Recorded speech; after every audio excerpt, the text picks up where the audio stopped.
Представьте, 1997 год. На экранах пиксельные демоны, в колонках шутки про суши и драконов, а в руках у героя, конечно же, катана.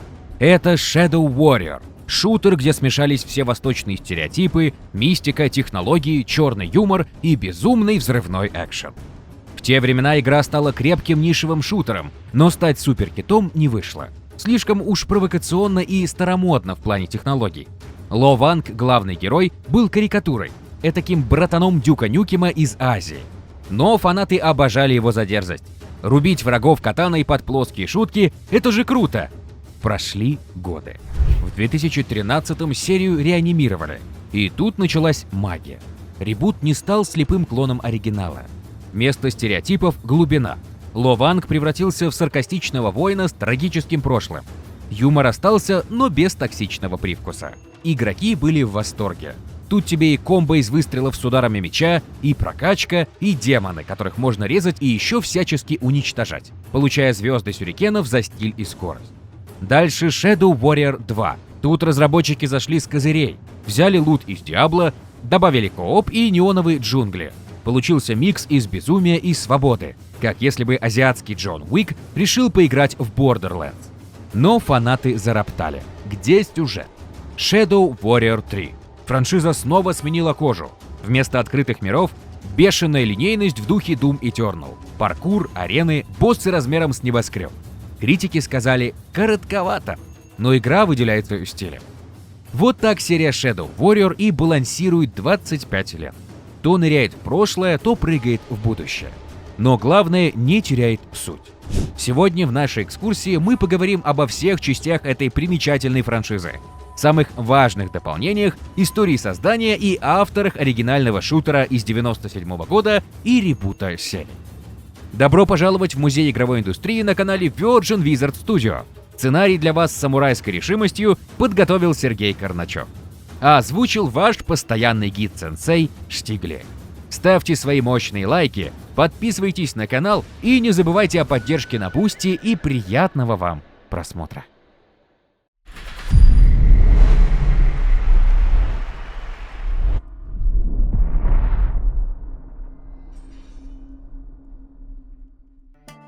Вдохновение для своих игр на Build Engine 3D Realms искала в разнообразных жанрах кино того времени.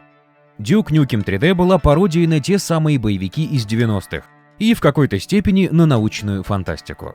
Пришельцы, мрачное будущее, вот это вот все. Эти марсиане, смешные маленькие твари. Shadow Warrior была скорее пародией на фильмы о кунг-фу. Конечно, это не следует путать с пародией на азиатскую культуру, хотя она в значительной степени пародирует и ее, а скорее с пародией на ту крайне стереотипную азиатскую культуру, которая обычно изображается в фильмах о восточных боевых искусствах. Как пример, можно вспомнить полицейского самурая 91 года. Как и в Duke Nukem 3D, сюжет довольно скудный. Действие игры разворачивается в Японии, где представлен широкий спектр японской культуры и быта. От сельских пейзажей и древних замков до современных районов Токио, от промышленных зон до офисных зданий. Особенности японской культуры, такие как архитектура, интерьеры, узоры и картины, изображены с большой детализацией и красочностью. Создатели игры, вероятно, консультировались с японскими экспертами, чтобы достичь такой аутентичности. Главный герой, Ло Ванг, энергичный и крепкий пожилой мужчина азиатского происхождения. Ло – наемник, телохранитель и эксперт по выполнению сложных и деликатных заданий, которого нанимают все уважающие себя корпорации в Японии. Его бывший работодатель Zilla Enterprises, возглавляемый господином Зиллой, планирует насильственно захватить управление страной с помощью темных сил. Ло Ванг раскрыл эти коварные планы, что привело к конфликту с Зиллой. Теперь Зилла преследует Ло и, более того, в начале игры он убивает его старого учителя, мастера Ли, что, конечно же, по самурайским принципам не прощается. Завязка сюжета довольно проста, но интригующая. Излишне говорить, что история не слишком оригинальна и служит лишь для того, чтобы создать фон для игровых уровней. Она никогда не отвлекает от того, что действительно важно – от процесса отстрела приспешников злой корпорации и демонов. Игровой процесс практически идентичен Duke Nukem 3D и другим подобным шутерам на движке Build. Так что если вы играли в эти игры, то, скорее всего, будете чувствовать себя как дома в Shadow Warrior. Однако в ней есть свои особенности и даже некоторые улучшения по сравнению с товарищами по движку. Большинство вещей практически идентичны тем, что есть в Duke Nukem 3D. Например, основной игровой процесс по-прежнему заключается в поиске ключей для открытия дверей, а функции предметов в инвентаре во многом схожи, например, аптечка и очки ночного видения. Оружие также в чем-то похоже на Duke Nukem 3D. Но давайте сосредоточимся на различиях и на том, что делает Shadow Warrior уникальной и такой увлекательной игрой. Первое, что вы заметите, это то, что в этой игре есть на самом деле эффективное оружие ближнего боя. У Ло Ванга есть кулаки ярости, если вы хотите забивать врагов до смерти, но это не единственный вариант. Еще есть катана, которая убивает многих обычных врагов с одного удара. Еще есть одна вещь, которую вы заметите. Это то, что анимация смерти врагов зависит от того, каким оружием вы их убиваете. Если вы разрубите их мечом, результат будет отличаться от того, если вы расстреляете их из УЗИ или разорвете на фарш из ракетницы. Кстати, давайте обсудим и другое оружие. Помимо меча, у вас есть сюрикены, которые вы можете бросать по 3 штуки за раз, и можете снова подобрать с земли. 4-зарядный дробовик, из которого можно выпустить все 4 заряда сразу. Также в наличии фавориты якудзы – УЗИ. Его можно использовать по-македонски, если найдете еще один. Но это все несерьезно. Вот ракетница с 3 режимами стрельбы – это настоящая местная достопримечательность. Помимо обычных ракет, есть самонаводящийся и ядерный заряд. Нюку Ло может с собой носить только одну, но она может решить проблемы практически с любыми обычными врагами. Гранатомет барабанного типа тоже может быть очень полезен, если супостаты заняли пространство за углом или за дверью. Липкие гранаты помогут Вангу устроить ловушку. Высокотехнологичный рельсотрон подходит для снайперской стрельбы на дальней дистанции. На этом стандартное, так сказать, оружие заканчивается. Но не заканчивается арсенал теневого воина. С поверженных демонов он может получить голову стража. Это подвид демона, который стреляет огнем из глаз. И наш герой догадался использовать это в своих целях. У этой головы есть 3 режима стрельбы, которыми Ло управляет буквально на кончиках пальцев. Еще с поверженных врагов выпадает сердце потрошителя. Если его сжать, то появляется теневой двойник главного героя с рельсой, который будет помогать отстреливать врагов. Как видите, некоторые виды оружия довольно стандартные для того времени, а другие, скажем так, более уникальные. Особенно рельсотрон, поскольку, насколько мы знаем, это, вероятно, самый ранний шутер от первого лица, в котором он используется. За целый год до аналогичной реализации в Quake 2. Учитывая, что примерно в это же время вышел фильм «Стиратель» с Арнольдом, легко понять, почему рельсотрон на какое-то время стал такой популярной темой в шутерах. Электромагнитных штурмовых систем. 1000 пульсаторов. Далее поговорим о врагах. Злые ниндзя – самый распространенный тип врагов в игре и основная пехота Зилд. Это демоны-гуманоиды без рубашек, с бледной кожей и мускулистыми телами, покрытыми кровоподтеками. Их волосы собраны в хвост в стиле самурая. Их глаза светятся ярко-красным, а во рту полно острых зубов. Визуально они отличаются только цветом брюк и ботинок, которые на них надеты. Вариант «Тень» выглядит точно так же, за исключением того, что он полностью полупрозрачно черный. Они бывают в 5 различных вариациях. Коричневый – самый простой вариант, одетый в коричневые штаны и ботинки. Он может выполнять все действия игрока – прыгать, пригибаться, подниматься и спускаться по лестницам, плавать и прятаться за ящиками. Этот враг стреляет из УЗИ и иногда бросает сюрикены. Если ему не удастся убить Ло Ванга, он часто убивает себя, стреляя из УЗИ себе в рот. Красные сильнее и быстрее своих собратьев в коричневых штанах. Они носят кроваво-красные штаны и ботинки, стреляют из автоматов и иногда запускают в вас небольшие ракеты вместо сюрикенов. После смерти они могут выпустить ракеты. Оранжевые. Эти ниндзя носят оранжевые штаны и ботинки и обладают дополнительной способностью стрелять в вас ракетами с тепловым наведением. Очень опасны на открытых пространствах. Серые – это ниндзя в серебристо-серых штанах и ботинках. Получили способность бросать в вас гранаты. Учитывая огромный радиус поражения гранат, эти ребята особенно опасны. После смерти они могут уронить ящик с гранатами. Теневые – самые грозные из них. Этот ниндзя носит темно-зеленые штаны и ботинки и использует древние навыки, чтобы оставаться почти невидимым. Но после смерти становится полностью видимым. Помимо того, что он сильнее и быстрее, он особенно опасен из-за своего теневого камуфляжа, позволяющего ему сливаться с темным окружением. Он может атаковать вас двумя видами магического напалма, один из которых — огненная стена. Будьте осторожны, потому что этот ниндзя также умеет использовать светошумовую бомбу. Если вы будете ослеплены, у вас будет мало шансов выжить. В Shadow Warrior есть враги женского пола, что нетипично для шутеров тех лет. Они одеты в черные бикини и черные высокие сапоги. Их глаза похожи на змеиные и имеют светло-зеленый цвет. У них черные волосы и в правой руке арбалет. Женщины-воины, как они называются в игре, на большой скорости стреляют болтами в вашем направлении.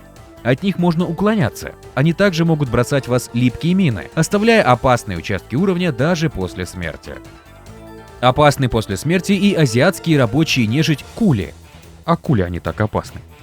Они носят коричневую потрепанную одежду, браслеты-цепи на запястьях и лодыжках и конические шляпы. Они ходят босиком, у них зеленая кожа, как у мертвецов, и светящиеся белые глаза. Они всегда носят с собой ящик, полный динамита. Когда они появляются в поле зрения, одна из динамитных шашек начинает гореть. Они не представляют угрозы на большом расстоянии, но их следует опасаться, потому что они будут бросаться на вас как камикадзе, когда вы подойдете достаточно близко. Учитывая ящик динамита, это может очень плохо закончиться для Ло. Некоторые кули после своего великого жертвоприношения создают призрака. Они будут плавать вокруг, постепенно появляясь и исчезая, швыряя в вас комки кровавой слизи. Призраки кули выглядят как скелеты без нижней части тела, верхняя часть которого покрыта беспорядочно расположенными слоями тонкой красной эктоплазмы. У них светящиеся ярко-красные глаза, тонкая черная кисточка и браслеты-цепи на запястьях. Еще есть потрошители, они же риперы. Наполовину гориллы, наполовину рептилии с мускулистыми телами, острыми зубами и когтями, а также ярко-красными глазами, полными чистой ненависти. Они бывают двух видов – обычные, серые, и гигантские, коричневые. Это стандартные противники ближнего боя, чем-то похожие на розовых быков из Дума. Как мы отмечали выше, они после смерти могут оставить свое сердце, которое Ло может использовать в качестве оружия. То же самое и со стражами. Это очень крепкие противники с большим запасом здоровья. Как будто этого недостаточно, они могут стрелять огненными шарами из своих глаз, которые наносят большой урон. На близком расстоянии они переключаются на использование меча, который очень быстро разрубит Ло на куски. Стражи похожи на орков.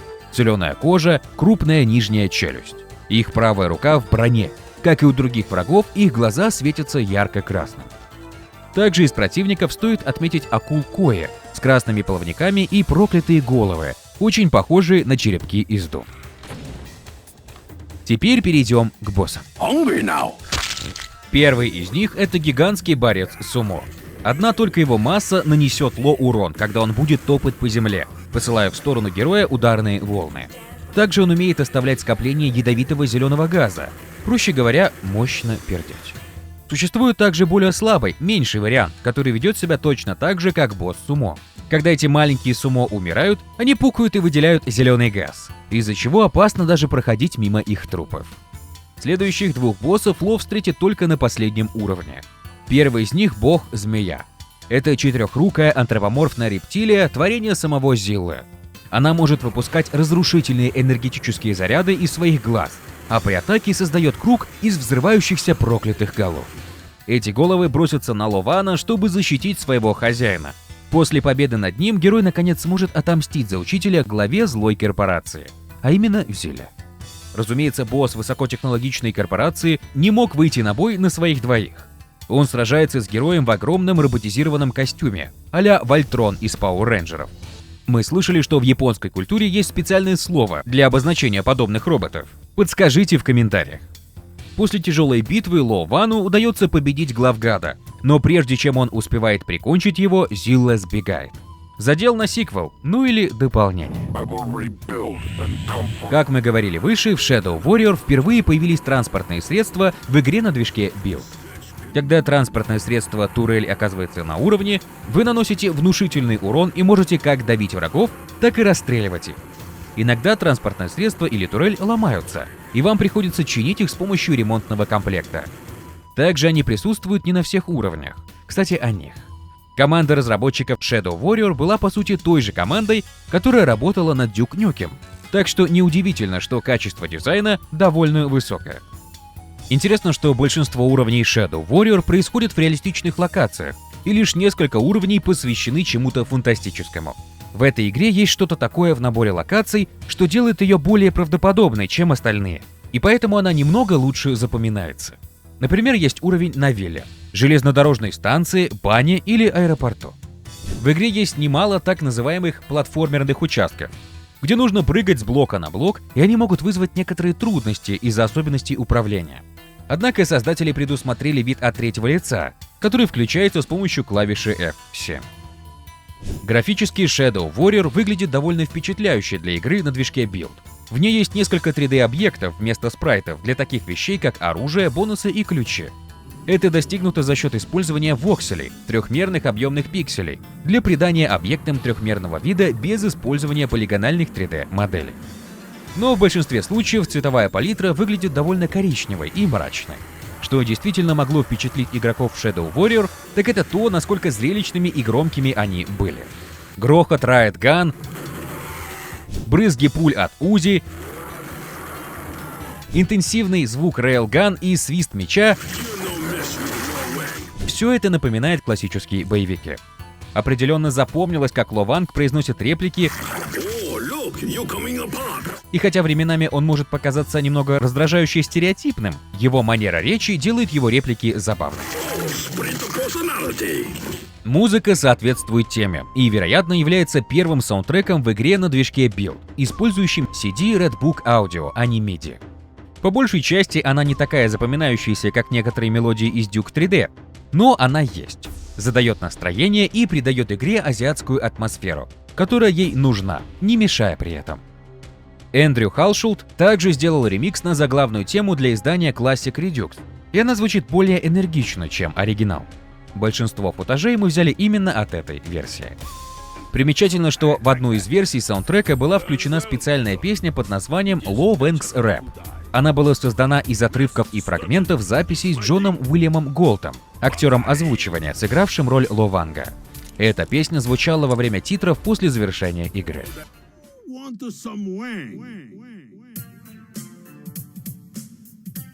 Джексон написал и записал музыкальную подложку, а затем с помощью цифровой звуковой рабочей станции аранжировал вокал так, чтобы казалось, будто Lo Wang читает рэп. Песня была выпущена в формате MP3 на сайте 3D Realms в 1999 году.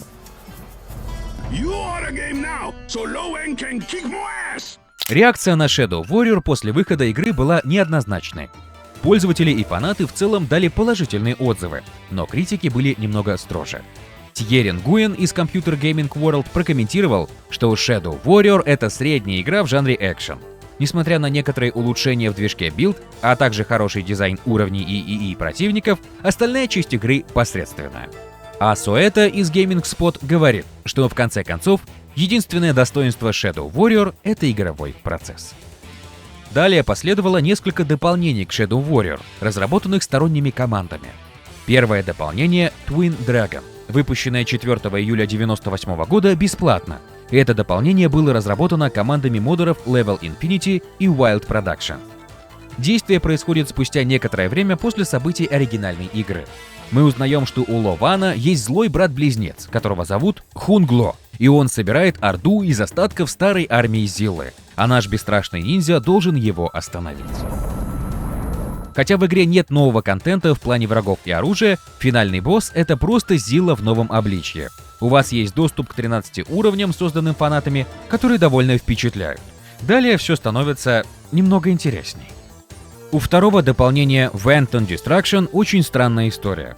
Разработанная Sunstorm Interactive, а не оригинальной командой, она была протестирована самой 3D Realms, но так и не была выпущена дистрибьютором по причине низких продаж основной игры.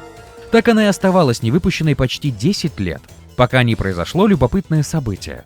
5 сентября 2005 года бывший президент Sunstorm Interactive Энтони Кампити связался с 3D Realms и сообщил, что нашел дополнение на старом жестком диске.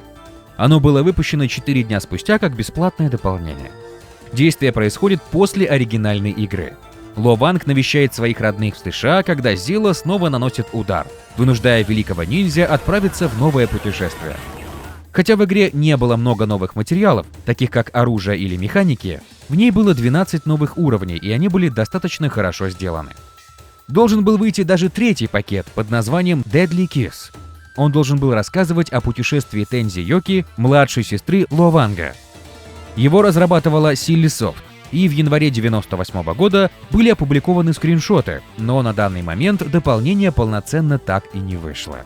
В последние годы ходили слухи о том, что энтузиасты пытаются реанимировать этот проект до сих пор, а в 2010 году была восстановлена альфа-версия.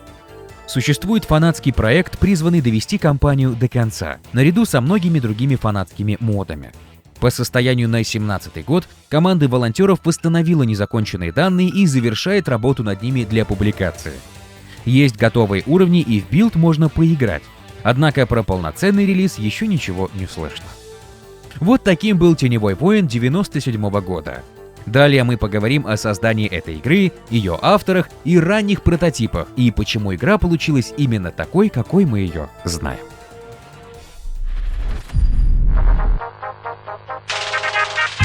Создатели Duke 3D, компания Apogee, позже 3D Realms, начали экспериментировать с новым движком для Duke Forever и даже разрабатывали свой собственный движок для инновационного шутера Prey.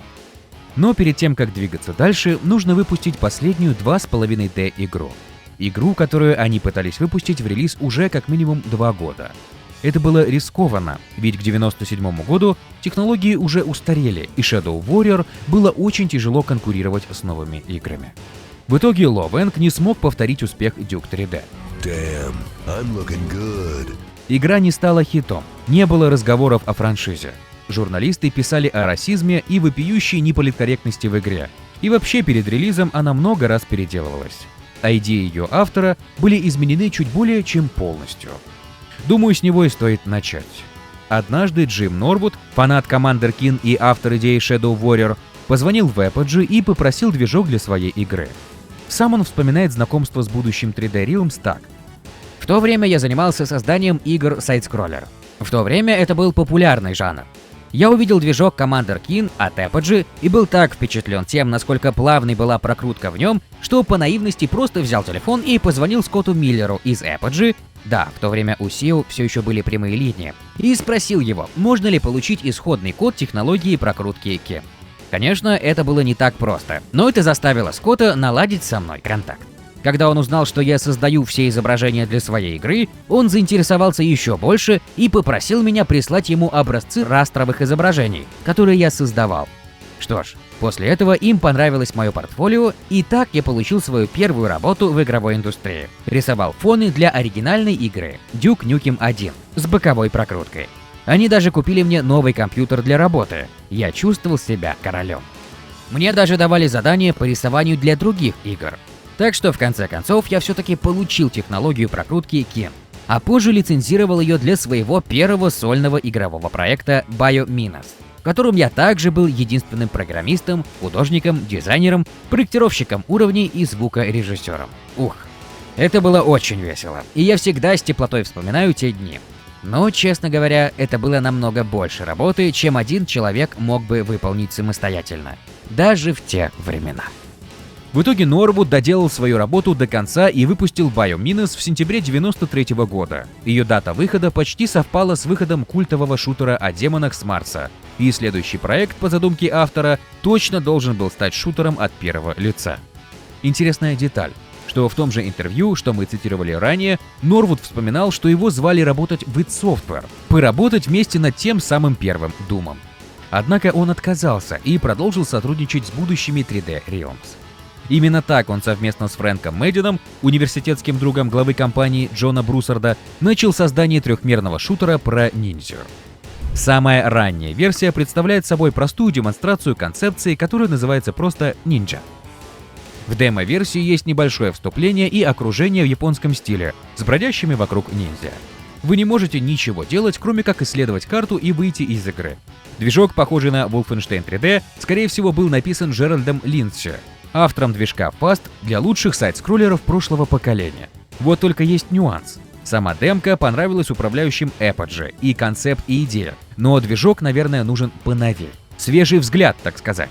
И они уволили Линдси и обратили внимание на Кена Сильвермана, того самого, что сделает впоследствии тот самый движок Build. В следующем году появился уже полноценный прототип Shadow Warrior. Он использовал раннюю версию движка Build.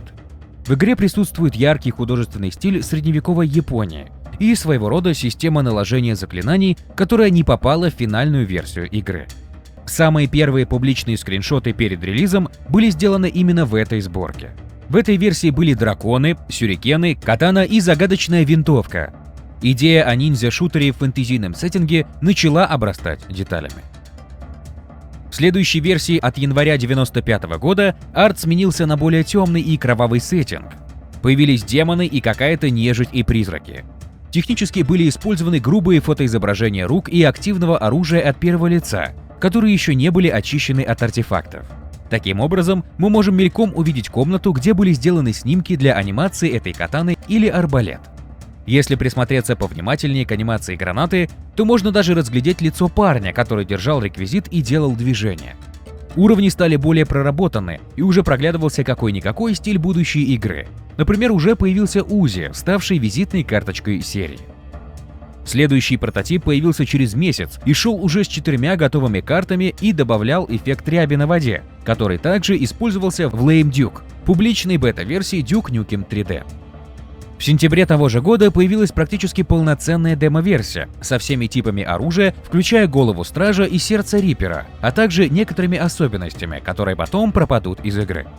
К примеру, далее в процессе создания будет утрачено ручное лезвие, которое вполне могло стать символом франшизы в будущем. Также для этой версии была уже заказана обложка для физического издания у знаменитой на тот момент художницы Джулии Белл. Вот только уровней в этом прототипе было все еще недостаточно для полноценного релиза, даже в виде демки. Особенно если обещать его в конце 1995 года. Не мудрено, ведь непосредственно над Теневым воином так и работало 2 человека, те самые Джим Норвуд и Фрэнк Мэддин. Сильверман занимался движком Build и для других проектов. Таким образом, на дизайн уровней банально не было сил и возможностей. Поэтому был привлечен специальный человек для этой задачи – Эрик Рейтер, известный по дизайну уровней для Дума. Однако и этого оказалось недостаточно, чтобы выпустить хоть что-нибудь в том самом 1995 году. Следующий прототип показывает игру после того, как разработка была передана части команды Duke Nukem 3D. Произошло это уже в 1996 году. Из этой самой команды, например, очень серьезную роль сыграл художник Чак Джонс. Он нарисовал многие модели для монстров в Теневом войне и впоследствии сделал Гордона Фримена для первого Half-Life. Также из команды пытались взять главного продюсера Duke Nukem 3D Грега Малоуна и нескольких дизайнеров уровней, но проект не пришелся им по вкусу, и вскоре они покинули компанию. Но несмотря ни на что, разработка продолжалась. Теперь в прототипе появился полноценный титульный экран, основанный на преобразованном изображении от Джулии Белл, которое в то время публиковалось в журналах и рекламных объявлениях. На нем изображен ниндзя без рубашки, сражающийся с боссом Змеиным Богом, который останется в финальной версии. Спрайт нового главного героя также был основан на этом дизайне и создан вышеупомянутым Джонсом, что можно понять по оборотке персонажа. Также в этом прототипе представлены транспортные средства, которые вы можете использовать. Те самые танки и стационарные турели, и новое оружие, которое также появится в финальной части игры. Например, гранатомет револьверного типа и 4-зарядный шотган. Система заклинаний была, к сожалению, полностью удалена и вернется в серию только в ребуте 2013 года. В течение 1996 года Теневой воин понемногу обрастал техническими деталями. В следующем прототипе был показан вид от третьего лица. Также в игре есть как старые, так и новые карты. Новые карты финальной версии примерно соответствуют современной городской тематике. Однако многие из этих новых карт были позже сокращены или переделаны. Вот правда, история и концепт все еще оставался странным смешением средневекового фэнтези и фантастики с танками и рельсотроном. Таким образом, за 3 года разработки не было сформированного сюжета и, что самое главное, протагониста. Изначально главный герой должен был быть магом-ниндзя, которому нужно победить древнее зло под горой. Этакий азиатский Торин из приключений Бильбо. Однако еще в 1995 году этот концепт постепенно стали отвергать. Далее герой получил бородку, обнаженный торс и, возможно, генные модификации, что в целом устроило Норвуда. Вот только в следующем году за дело взялся Джордж Бруссард и полностью переделал концепт главного героя, придумав Ло Венга. Он прямо говорил об этом в своем интервью. «Я создал персонажа Ло Венга, а новый художник по имени Майкл Уоллен помог с несколькими потрясающими концептуальными набросками. Мы думаем, что кому какое дело, какой он национальности. Мы намеренно смешали их не из-за незнания, а потому что знали, что это вызовет массу споров и обсуждений в интернете. Ло Венг — это тот, кем вы хотите его видеть, и поскольку вы как бы становитесь им в игре, мы думаем, что лучше иметь размытый фон, чтобы вам было легче принять его роль». У этого героя было очень много общих черт с Дюком Нюкемом. Конечно же, не внешних, а он также должен был вызвать волну обсуждения и даже, возможно, недовольство. Если накачанного блондина можно было обвинить в гротескной маскулинности, то на Венга должны были посыпаться обвинения в слишком стереотипной подаче азиатской культуры и даже расизме. Еще бы, ведь помимо эпатажного имечка, а со сленга Ло Венг можно перевести как «низкий пеструн», его еще и озвучил белый мужчина. Сделал это, конечно, очень талантливо, но также очень карикатурно. You drive like a baboon in heat. Помимо этого, в игре множество моментов с женскими аниме-персонажами, и не только аниме. Например, присутствует отсылка к очень популярной в то время расхитительнице гробниц. Проще говоря, если бы «Теневой воин» вышел сегодня, критика была бы оглушительной. Хотя и в середине 90-х игра Shadow Warrior вызвала неоднозначную реакцию после своего выхода. Одним из ярких примеров является статья, опубликованная в журнале Computer Gaming World, в которой Эллиот Чин раскритиковал игру за то, что он назвал ее бесчувственным и недостоверным изображением восточноазиатского общества и культуры. Компания 3D Realms ответила на эту критику, заявив, что они намеренно использовали смесь азиатских стереотипов, чтобы создать забавную игру, пародируя плохие фильмы о кунг-фу. По итогу оригинальный Shadow Warrior не снискал ни славы Дюка Нюкема, ни тем более его продаж. Это неудивительно. Игру с 93-го года делало буквально 2 человека, и только к 96-му к ним присоединилось еще несколько авторов. Такими силами даже в то время было очень тяжело создать полноценный шутер, но Норвуду и компании это удалось, и они создали то, что задумали. Ну, почти. Еще не стоит забывать о стремительно развивающихся на тот момент технологиях. На момент выхода приключений Ло Венга на полках магазинов уже был первый Quake, а в разработке был его еще более технологичный и впечатляющий сиквел. Игры на движке Build к тому времени, если и не стали входить в категорию ретро, то уже были, так сказать, не на острие технического прогресса. Да и конкуренцию с собратьями по движку, к примеру, более атмосферным и продуманным Blood, Shadow Warrior не всегда выигрывал. После релиза авторы идеи Теневого воина уволились из компании 3D Realms, и каждый пошел своей дорогой. К сожалению или к счастью, оглушительного успеха в создании игр не достигнув. 3D Realms обнародовала исходный код движка Shadow Warrior 1 апреля 2005 года в соответствии с лицензией GPL 2.0 или более поздней версии. Ввиду даты публикации, некоторые пользователи восприняли это как первоапрельскую шутку. Первый порт игры JF Shadow Warrior, созданный Джонатаном Фаулером, был представлен спустя сутки, 2 апреля 2005 года. Этот порт поддерживал операционную систему Linux и включал улучшения по сравнению с предыдущим портом GF Duke 3D. Впоследствии адаптация Shadow Warrior для платформы iOS была осуществлена 3D Realms совместно с инди-разработчиком General Arcade 19 декабря 2012 года. Помимо игрового контента были опубликованы 2 оригинальных романа, связанных с персонажем Ло Вангом. Роман «Только для мертвых глаз», написанный Дином Уэсли Смитом, и «Ты умрешь только дважды», созданный Райаном Хьюзом, представляют собой литературные произведения, пародирующие названия книг из серии о Джеймсе Бонде, написанных Иэном Флемингом. «Мы точно не будем делать Shadow Warrior 2 в 2001 году», заявит президент Скотт Миллер. И это будет казаться завершением этой истории. Но на самом деле Shadow Warrior 2 выйдет. Но это будет продолжение другой игры. Права на Shadow Warrior выкупит Devolver Digital, и в 2013 году выйдет перезагрузка и станет совершенно другой игрой, о которой мы и поговорим далее.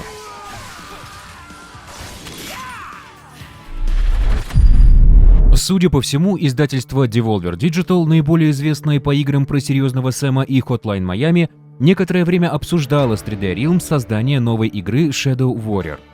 Впоследствии этих обсуждений права на приключения Ло Венга перешли в новые руки, и игрой стали заниматься совсем другие люди. За создание перезапуска игры по решению издателя отвечала еще совсем молодая команда студии Flying Wild Hog из Варшавы. Единственной их работой был шутер Hard Reset. Это был довольно крепко сбитый экшен про киберпанк, собранный по лекалам классических спинномозговых стрелялок старой школы. Отличные кандидаты на ребут игры на Build Engine. Сама компания Flying Wild Hog основана в 2009 году в Варшаве. Она работала над собственным движком Roadhog Engine, и на котором в сентябре 2011 года была выпущена их первая игра. Именно его было решено использовать и для разработки Shadow Warrior. Она стартовала в конце того же года. В студии тщательно продумали, какие элементы оригинала 1997 года они хотели бы сохранить, а какие модернизировать. В итоге получилось с одной стороны нечто свежее и радикально отличающееся от тезки из 90-х, но с другой стороны авторы сохранили многие классические черты оригинала, такие как высокий уровень жестокости и насилия, акцент на ближнем бою, околоазиатскую стилистику и все такой же специфический юмор. В ребуте довольно удачно сочетаются классика и современность. Но главное, что механика укрытия и скучная военно-техническая стрельба с упором на реализм, характерные для многих современных игр, отсутствуют. А катаны, четырехствольные дробовики, кровавые обезглавливания и стрельба из УЗИ по-македонски на месте. Неизвестно, когда у правообладателей возникла идея доверить разработку новой игры молодой команде, но это было правильное решение. До момента ребута не было никакой серии Shadow Warrior. Франшиза состояла из оригинальной игры и аддонов, о которых мы говорили ранее. Никаких сиквелов и ответвлений даже не было запланировано прежним издателем. И игра 2013 года получилась, пожалуй, самым удачным выходом из небытия для игры, которую помнят и любят фанаты, но про которую не помнят сами разработчики. Команде Брусарда, соответственно, не до того было. Дюка допиливали 14 лет. Причем это был не какой-то там Definitive Edition с новыми текстурками и почти прежним геймплеем, а настоящее переосмысление классики. Первым делом стоит поговорить о Ло Венге, поскольку игрок часто ассоциирует себя с главным героем. Он подвергся изменениям и стал совсем другим. Теперь это не седой, накачанный, полураздетый и саркастичный ниндзя со стереотипными шутками ниже пояса. Это молодой, более подтянутый, жилистый и столь же саркастичный наемник на службе корпорации Zilla. Татуировки и сомнительные шутки остались, ведь это добавляет шарма и обаяния. А еще его добавляют спортивные автомобили с правым рулем, стильные черные костюмы и Годзилла на бардачке в качестве аксессуара. Новый Венг – самоуверенный гик, чье увлечение боевиками и видеоиграми не помешало ему стать настоящим мастером фехтования. Ван неприлично разбогател благодаря своей работе наемного убийцы. К слову, Ло Венг живет в неплохом доме с садом, большим бассейном и настоящим убежищем Бэтмена в пещере под ним. Да, профессионал, в совершенстве владеющий всеми видами оружия и убивающий не глядя, увлекается комиксами о супергероях. У каждого есть право на хобби. Предыдущий Ло Венг ловил мух палочками. Итак, обновленный образ главного героя создан. Теперь главному герою нужно найти окружение и сюжет, которое будет соответствовать его характеру. Современная Япония – отличный выбор, а простенькая завязка с ненапряженной поездкой на Nissan Fairlady Z задаст тон всей игре. В начале сюжета мистер Венг получает звонок от начальника. Тот просит его выполнить простое задание – купить у одного человека древний и ценный меч. Наш герой получает $2 миллиона и намек на то, что если клиент будет сопротивляться, то можно применить силу. В случае успеха босс, конечно же, обещает вознаграждение.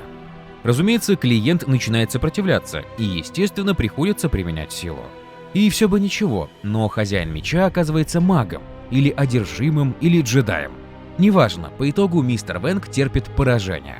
Меч потерян, деньги забрали, его посадили в клетку из бамбука и хотят убить. Достаточно? Да нет, конечно. Чтобы мистер Венг не считал жизнь сахаром окончательно, на него и всех вокруг еще и обрушивается вторжение демона.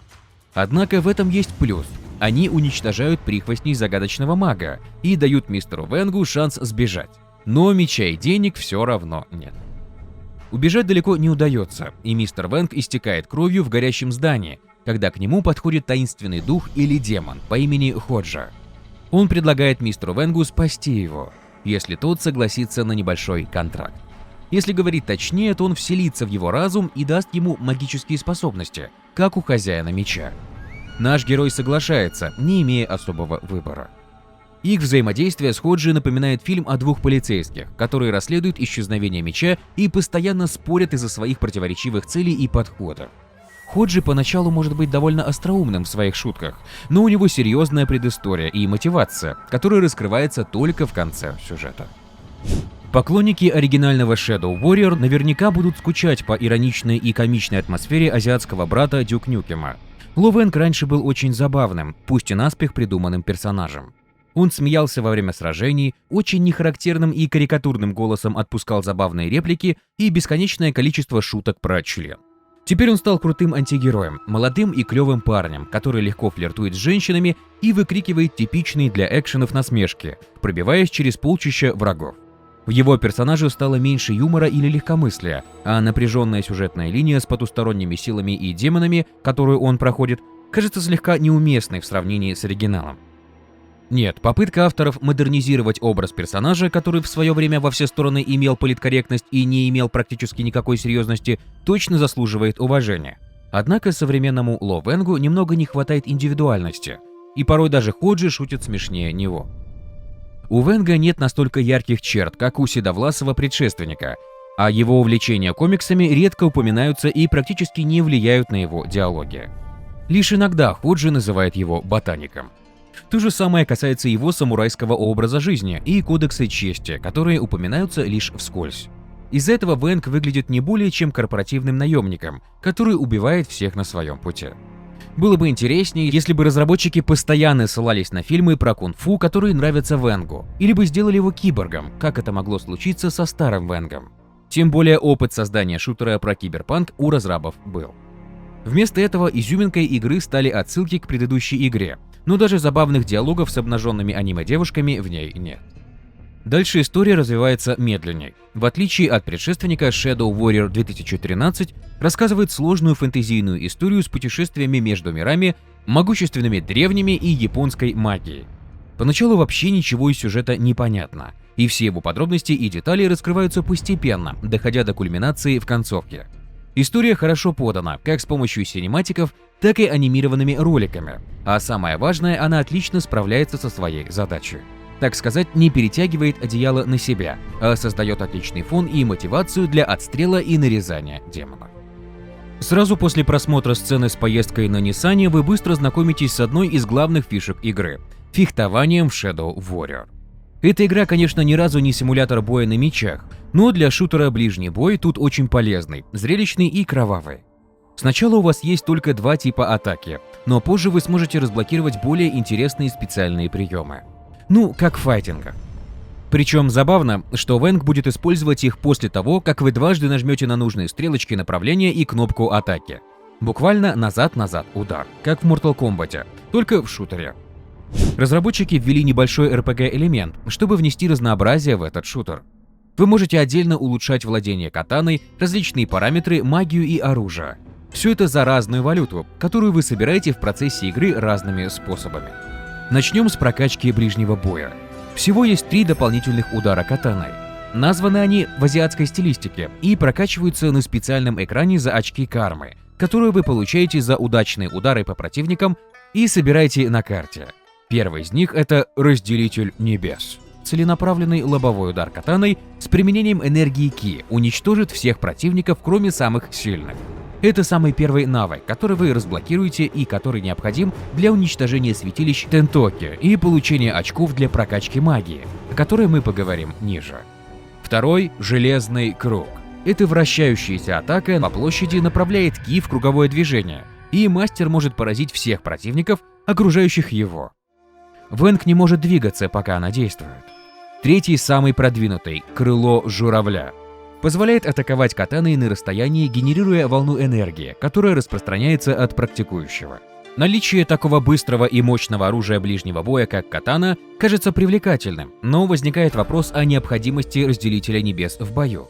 Эта атака редко используется, поскольку кажется медленной, учитывая наличие более эффективных атак.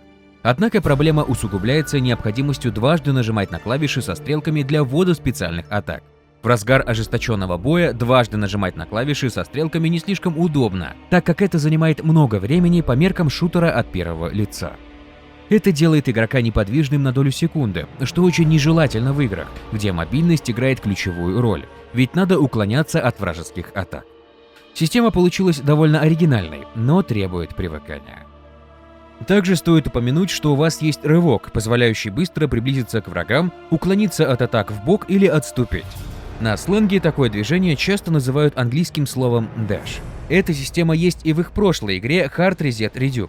Но здесь в Shadow Warrior есть шкала выносливости, ограничивающая количество этих самых дэшей и времени бега. Количество выносливости, здоровья и скорость бега и урон катаной можно также увеличить во время прокачки. Теперь немного о волшебстве. Прокачка магических способностей визуализирована в игре с помощью татуировок разных животных на теле Ловенга. За шкалу исцеления отвечает павлин. Эти заклинания позволяют какое-то время восстанавливать здоровье и не получать урона при применении навыка. Защиту изобразили с помощью дракона. Это направление позволяет герою блокировать урон в ближнем и дальнем бою, прикрываясь энергией Ки как щитом. Еще герой может сбивать энергией Ки врагов с ног. Это умение отображено в виде татуировки тигров на спине Ло. Последняя магическая способность может поднимать слабых врагов в воздух и обездвиживать их. Она отображена в виде татуировки карпа Коэ на животе героя. Эти рыбы олицетворяют целеустремленность и упорство в преодолении трудностей. Говорят, что когда карпы Коэ плывут вверх по течению, самые сильные достигают последнего водопада.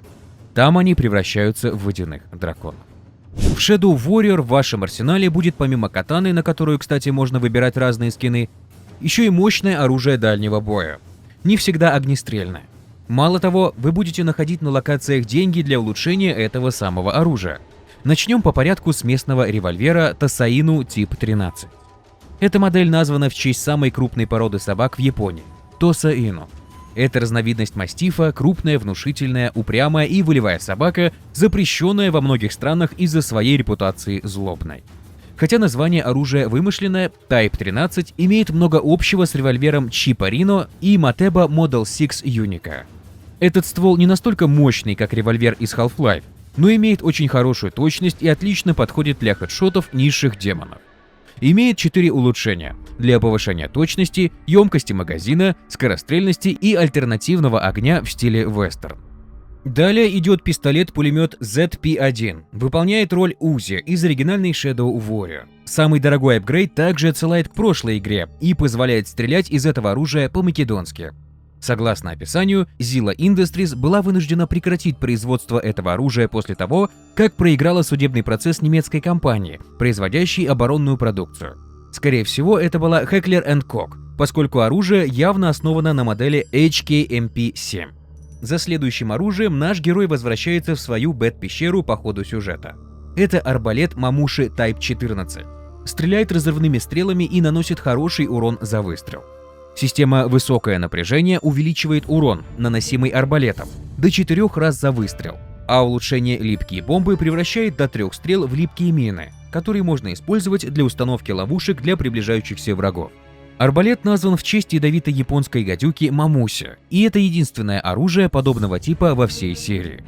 Дробовик в арсенале появляется очень поздно по сравнению с другими экшенами от первого лица и является лучшим огнестрелом для боя на ближней дистанции, особенно если увеличить количество стволов до 4. Также в игре представлен огнемет Ониби с возможностью модернизации в гранатомет с зажигательными бомбами и ракетница Яри, которая отлично подходит в борьбе против босса.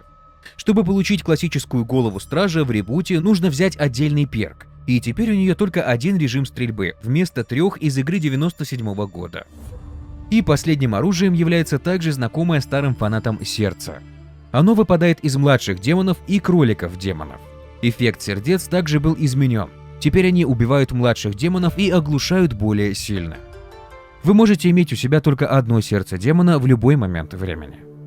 Каждый апгрейд вооружения покупается за деньги, которые вы находите на уровне. Включая их, в игре получается 3 вида внутриигровой валюты. За карму, которая начисляется за убийство врагов, улучшаются пассивные способности, а магия за кристаллы энергии Ки. Все эти ресурсы ограничены, и попробовать все навыки, заклинания и оружие на полной мощности за одно прохождение не получится. Это добавляет реиграбельности или позволяет вам настроить персонажа и его способности под свой стиль игры. Далее поговорим о врагах, стрельбе и дизайне уровней. Противники-люди представлены 3 типами. Обычные телохранители встречаются с самого начала и вооружены катанами, но также могут использовать пистолет-пулемет Z-Type 23. Вместе с демонами и ползунами они являются самыми простыми противниками. Полицейские силы появляются в середине игры и в основном тоже используют пистолет-пулемет Z-Type 23. Некоторые из них вооружены фонариками, которые нельзя использовать в игре. Они также бросают в игрока гранаты, которые довольно опасны в сочетании со взрывающимися машинами и бочками, особенно на оживленных улицах. Телохранители с демонической сущностью внутри появляются ближе к концу игры на горной вилле Зиллы. Они намного сильнее обычных телохранителей, а некоторые даже используют ракетные установки. Самые частые враги — это младшие демоны, которых тут называют краулеры или ползуны. Будучи простыми солдатами армии демонов, они сами по себе не представляют большой угрозы для Ловенга. Поэтому ползуны всегда нападают группами или сопровождают более крупных демонов. Они полагаются только на ближний бой и, как следствие, стараются подобраться как можно ближе к Ловангу. Кроме того, они могут уклоняться, перекатываться, прыгать и ходить по стенам. Ползуны также могут блокировать атаки катаной и входящие арбалетные болты. В ярости ползающие существа будут атаковать героя мощнее. Птицы-люди — это враги, ориентированные на метание снарядов. Они бывают двух типов — наземные и летающие. Первые атакуют, выпуская 3 снаряда подряд, а при второй атаке зависают на несколько секунд, прежде чем выпустить энергетический заряд в Лованга. В ярости они начинают выпускать по 2 снаряда вместо одного.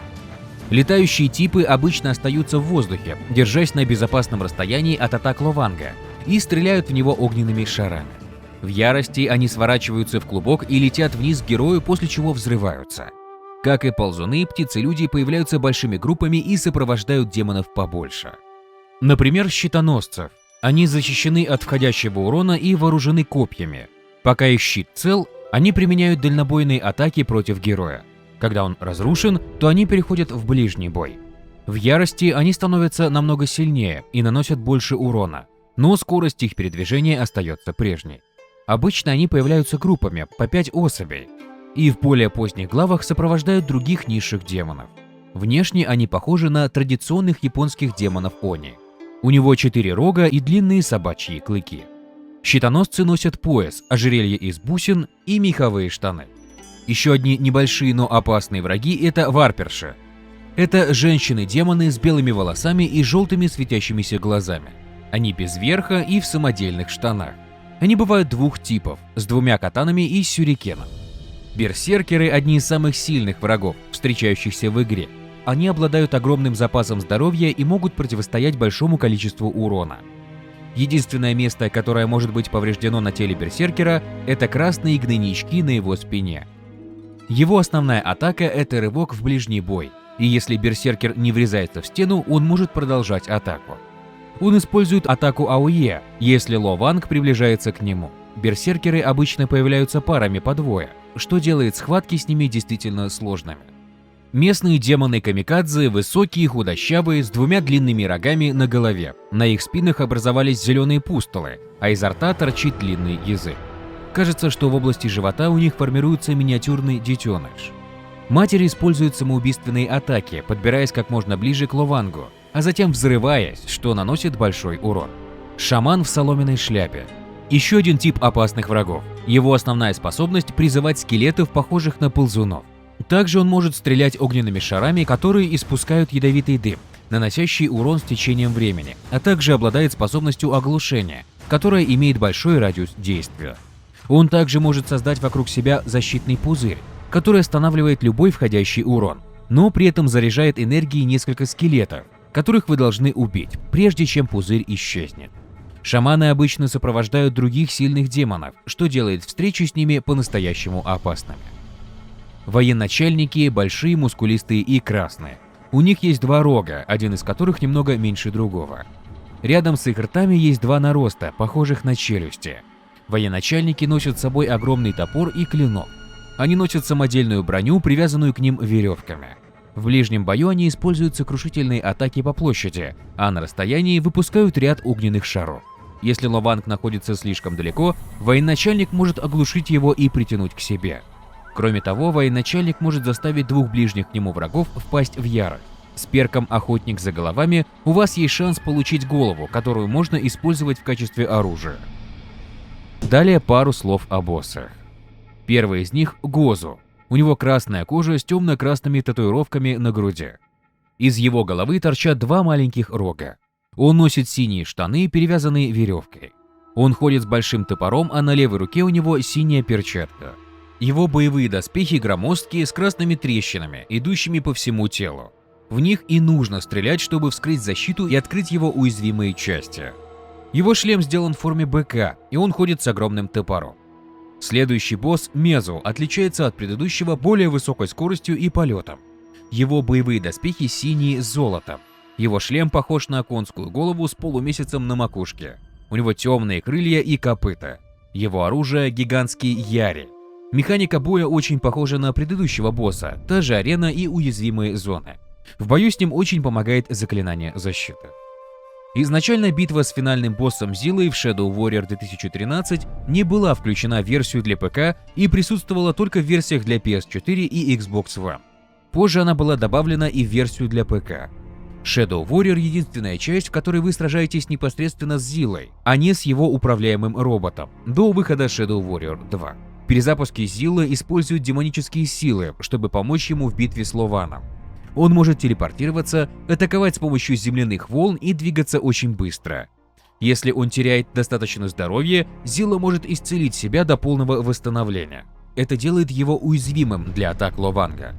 Против него можно использовать только меч и способности Ки. Если Лован достанет пистолет, Зила исчезнет и появится только после того, как Лован уберет оружие, сказав, что хочет провести честный бой только на мечах. Во время битвы герой отрубает ему руку с мечом. Пока Ван собирает Нобицуру Каге, чтобы использовать всю его силу для убийства древних, Зила сбегает на вертолете. У финального босса Синга была борода и два козлиных рога. Он носил пластинчатые самурайские доспехи. На груди у Синга был желтый пылающий шар, на спине гигантский полумесяц, а на голове шлем. Как и у других боевых доспехов, у него были копыта, а в качестве оружия гигантская дубина. Однако голову он потерял в ходе предыстории, и Ловану нужно сражаться с его доспехом, который остался прежним, за исключением нагрудной пластины, которая теперь выглядит как лицо и имеет отверстие, служащее ртом. По механике бой не отличается от предыдущих и разбавлен кинематографичной сценой. В Shadow Warrior 2013 нельзя просто стрелять по боссам. Вместо этого нужно стрелять в их слабые места, но для этого нужно разбить осколок брони, защищающий это слабое место. Каждый бой с боссом в Shadow Warrior, кроме сражения с Зилой на мечах, кажется искусственно затянутым. Разработчики решили дать боссу шкалу здоровья, но она не уменьшается, пока вы не опустошите другую шкалу здоровья слабого места.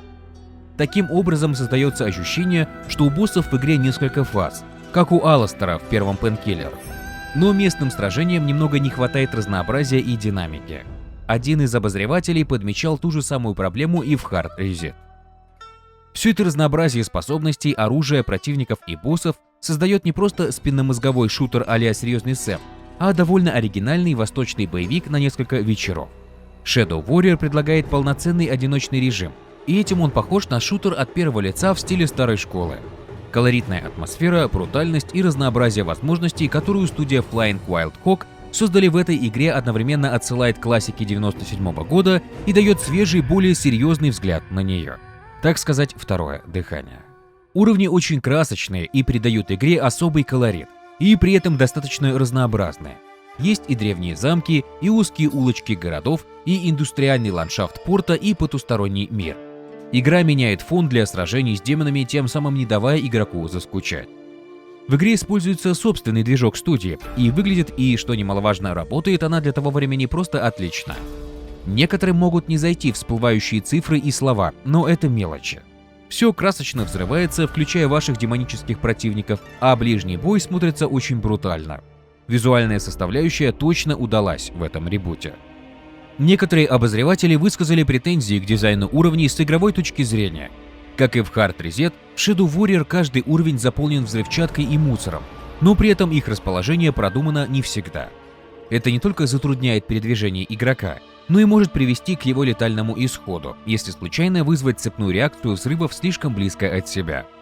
Многие из этих взрывающихся бочек или машин расположены в местах, куда враги вряд ли пойдут, что делает их лишь помехой для игрока. Кстати, как и в Postal 2, автомобили в этой игре только взрывающиеся бутафория. Сесть за руль, как в оригинальной игре от 3D Realms, не дадут. Эпизоды с турелями хоть и оставили, но занимают они не так много времени. С другой стороны, на каждом уровне можно найти много боеприпасов, так что вы не часто будете испытывать нехватку патронов. Если же по какой-то причине это произойдет, вы сможете купить дополнительные патроны в магазине улучшений. Кроме того, повсюду разбросаны деньги, секреты и прочие ништяки, которые вы ищете в перерывах между сражениями. Сама продолжительность игры небольшая, и прохождение вряд ли займет больше 10 часов. Однако распределение игрового времени по уровням неравномерно, и, например, уровень с кораблем кажется слишком затянутым. Звук в игре сделан достойно. Эффекты выстрелов, взрывов, крики демонов и озвучка Венга с его напарником Ходжи выполнены на хорошем уровне. Это неплохо погружает в игру, чего не сказать о саундтреке, который просто есть. Он не запоминается, и искать его и слушать отдельно от игры, как, например, саундтрек первого Пейнкиллера, вряд ли вам захочется. Также на погружение отлично работают сюжет и характер персонажей. Новый главный герой очень сильно отличается от седого ниндзя. Он обладает своей харизмой. И из беспринципного наемника со странными гиковскими увлечениями по ходу игры проявляется сильный волевой персонаж, который путем истребления демонов из параллельной реальности борется со своими внутренними недостатками и становится лучше в этой борьбе с самим собой. Мир игры буквально наполнен различными демонами, которые стремятся контролировать и Венга, и силу, и вообще все. Главный герой же как раз направляет свой гнев против них и к концу сюжета восстанавливает равновесие вселенной. Достаточно глубокий посыл можно разглядеть в простеньком на первый взгляд боевике на пару вечеров. Таким образом, молодой польской студии удалось создать не просто ремастер классики, очередной Definitive Edition. У них получилось полноценное переосмысление истории и сюжета. Возможно, будь у Норвуда и компании больше творческой свободы, то и оригинал был бы мрачнее, серьезнее и более глубоким с точки зрения скрытых смыслов. Это отличает этот ребут от Duke Nukem Forever, который не стал серьезней с годами, а остался таким же, как был. Думаю, фанаты Калиба и игры Blood хотят видеть возвращение любимой франшизы скорее в стиле Shadow Warrior. По итогу игра напомнила фанатам о Венге и благодаря качественному исполнению привлекла внимание новых игроков. Она продалась очень хорошо и заслужила лестные отзывы критиков. Уже в 2015 году издатель анонсировал продолжение. Если вы фанатеете от шутеров и каким-то образом Shadow Warrior 2013 прошла мимо вас, это стоит исправить и потратить пару вечеров на прохождение. Мы же продолжим нашу экскурсию с рассказом о второй части. Shadow Warrior 2 можно описать фразой «размер игры не главное, главное, как ее использую». Вам, как игрокам, конечно же, лучше сначала попробовать сиквел самостоятельно и сформировать свое мнение. Мы же, как ваши экскурсоводы, поделимся основными отличительными фишками этой игры. Лутер-шутеры были уже очень популярны на момент выхода игры. Borderlands и Destiny были очень популярны к тому моменту. Привлекательность этих игр заключается как в угарном экшене от первого лица, так и в желании собирать все более мощные предметы. Скромные парни из польской студии Flying Wild Hog решили добавить элементы этого стиля в новую серию приключений Венга. Действие Shadow Warrior 2 разворачивается через 5 лет после событий ремейка первой игры 2013 года. Ло Ванг, бывший корпоративный убийца, мастер фехтования и просто плохой парень, просто хочет, чтобы его оставили в покое. Его дни, полные быстрых машин, быстрых женщин, крепких напитков и убийств по заказу, закончились вместе с корпорациями, которые снабжали его редкими комиксами и экзотическим оружием. После десятилетий жизни, в которой он ни в ком не нуждался, у него наконец-то появился настоящий друг. А потом он беспощадно наблюдал, как этот друг умирал. В бездомном и жестоком мире с одной лишь одеждой на плечах Ло Ванг обустроил себе примитивное жилище в бывшем ночном клубе на окраине города Якудза, известного как Бедствие. Он сводит концы с концами, выполняя работу, которая слишком грязная или слишком сложная для местных якудза. В большинстве случаев это связано с низшими демонами и животными-мутантами, которые время от времени появляются из леса, чтобы терроризировать местных жителей. Однажды он получает задание забрать дочь главы якудза, и вот тогда все становится еще хуже. Похоже, что дочери ввели сыворотку, из-за которой ее тело сходит с ума, и чтобы спасти ее, нужно извлечь ее душу и поместить в другое тело, пока не будет изготовлено противоядие. Дело в том, что Ло Ванг – единственный человек в округе, способный принять ее душу, и он неохотно делает это. Теперь, когда в его голове находится другой человек, Ло Ван отправляется в путь, чтобы вернуть ее и свое тело в нормальное состояние, при этом стараясь не погибнуть и заработать денег, чтобы вернуться к своей обычной жизни. Это очень напоминает историю с Ходжи из ребута. Из предыдущих частей тут остался мир и несколько старых знакомых, таких как Син и Зила, а также бодрый экшен и высокий уровень брутальности, ну и пасхалка с кроликами. Поклонники ремейка Shadow Warrior 2013 года наверняка найдут знакомые элементы. Обширный арсенал Ло Вана, состоящий из огнестрельного оружия, клинков, магии и многого другого, никуда не делся. По сути, эта часть куда лучше соответствует цитате Кармака: «Сюжет в игре, как сюжет в порнофильме. Он должен быть, но совершенно не важен». Таким образом, сиквел фокусируется на экшене. Брутальном и мясном, за которым можно неплохо провести время с друзьями, кромсая волны мутировавших врагов.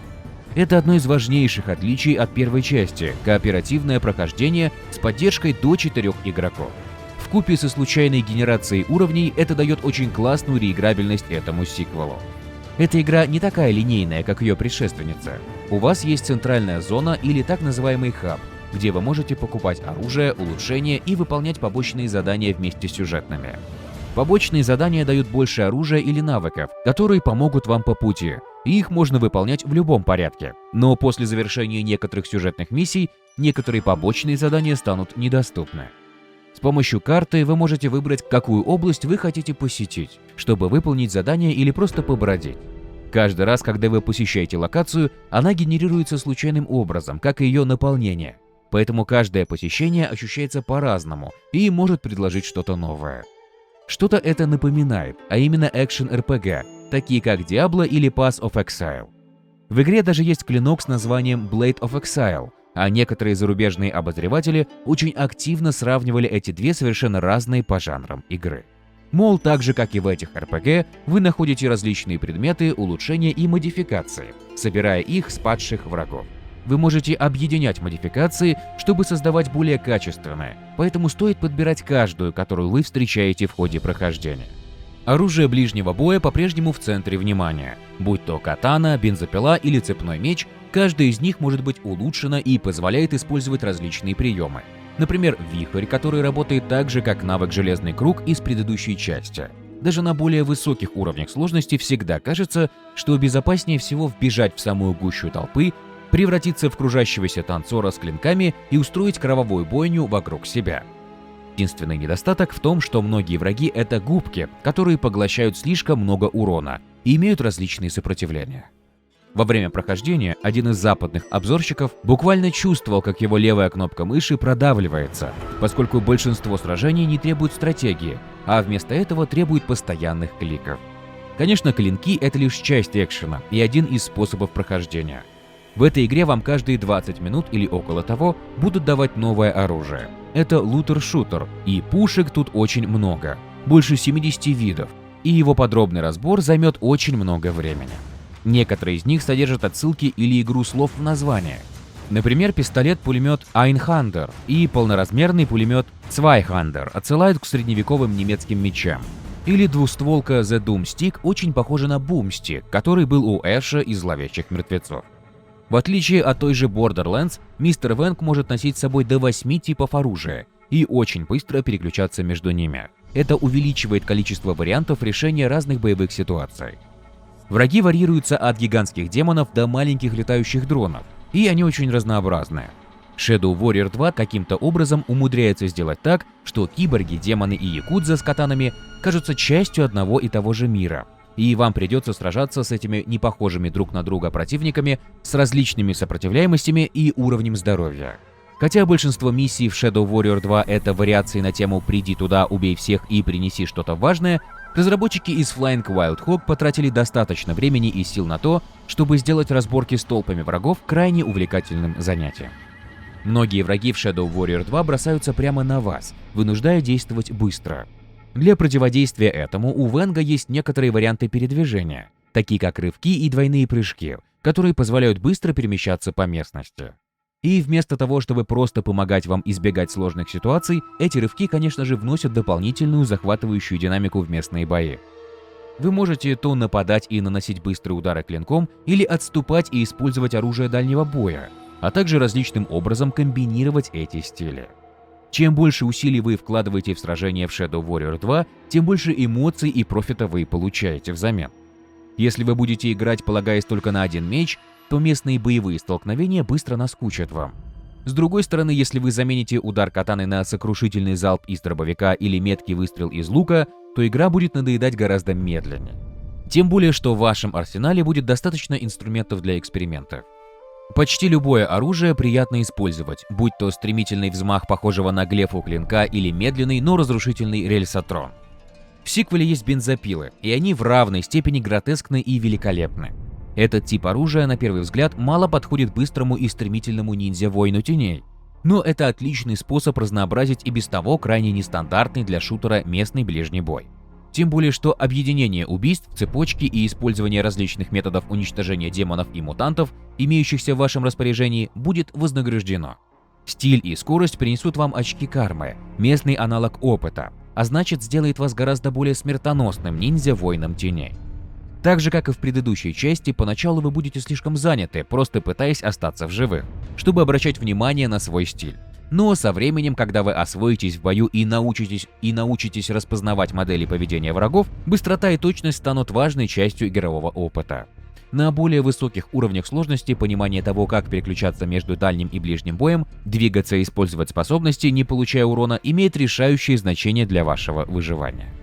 Многие обозреватели пишут, что дизайн уровней генерируется процедурно. Однако это не совсем так. Специалист по связям с общественностью студии Зелинский в интервью отмечал, что это небольшое недоразумение. Наши уровни не генерируются процедурно, а выбираются случайным образом из заранее подготовленного набора.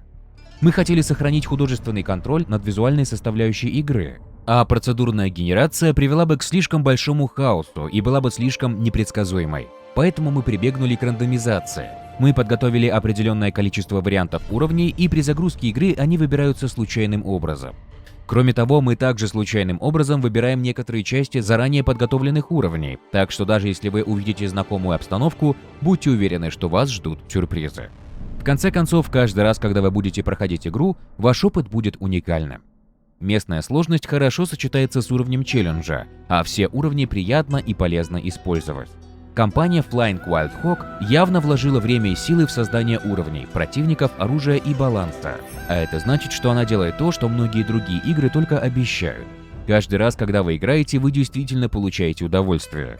Если рассматривать сиквел как одиночную игру, то он займет примерно 15 часов для 100% прохождения. Окружение и визуальная часть в игре выполнены на очень высоком уровне. Дизайн футуристичного киберпанкового города Зиллы, лесов и разрушенных храмов выглядит очень стильно. Иногда просто постоять и полюбоваться пейзажами – это хороший способ отвлечься от всей этой крови и жестокости, которую предлагает игра, причем для этого присутствует фоторежим. Модели персонажей очень хорошо проработаны, вплоть до морщин и трещин на лицах некоторых врагов. Динамика и темп местных боев поддерживаются хорошо оптимизированным движком от самой студии, которому удается поддерживать стабильную частоту кадров в самые насыщенные экшеном моменты.